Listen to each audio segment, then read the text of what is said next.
when the markets are flat but volatile. It's a Sunday night, and Jill believes the markets will swing upwards tomorrow. She buys her daily 3x leveraged bull ETF on Monday morning for $100. On the first day, the benchmark index declines by 5% to 95, and Jill's ETF declines by 15% to $85. Her exposure to the market is now $255.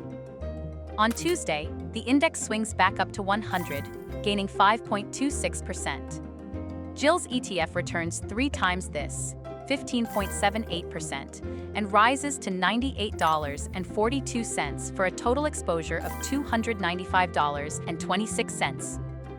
On Wednesday, the benchmark index continues its rally and rises to 105 points for a 5% gain.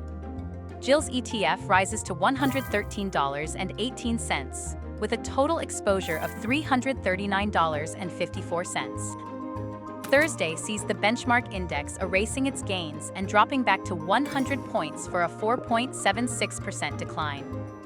Jill's ETF drops 14.29% to $97.02 and $291.06 worth of exposure. Later on Friday, the benchmark index declines 5% to 95, and Jill's ETF drops 15% to $82.46, or $247.38 of exposure. Finally, on the following Monday, the index rises back to 100 points, gaining 5.26%, and Jill's ETF rises 15.79% to $95.48, with $286.44 of closure. This type of whipsawing environment can have a significant impact on leveraged ETFs, because daily leveraged ETFs respond to gains by increasing exposure and respond to losses by decreasing exposure. So each day's market movement changes Jill's exposure level. In an environment where the index value moves up and down each day, starting at 100 and ending in 100, Jill's daily 3x leveraged bull ETF ended up losing 4.52% due to negative compounding. To summarize, if an investor like Jill holds a leveraged bull ETF for longer than a day, her returns may be significantly higher or lower than the cumulative return of the index times 3, because of the way compounding changes one's exposure to the market from day to day.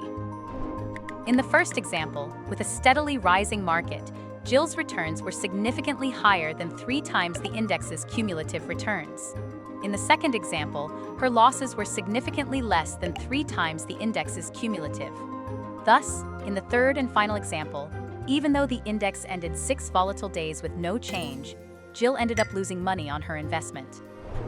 It's important to understand that in all 3 scenarios, Jill's ETF did exactly what it was designed to do on a daily basis. However, as the fund performed its daily rebalances over extended periods of time, positive or negative compounding occurred, and the returns ended up differing, sometimes quite significantly, from the cumulative return of the benchmark index multiplied by 3.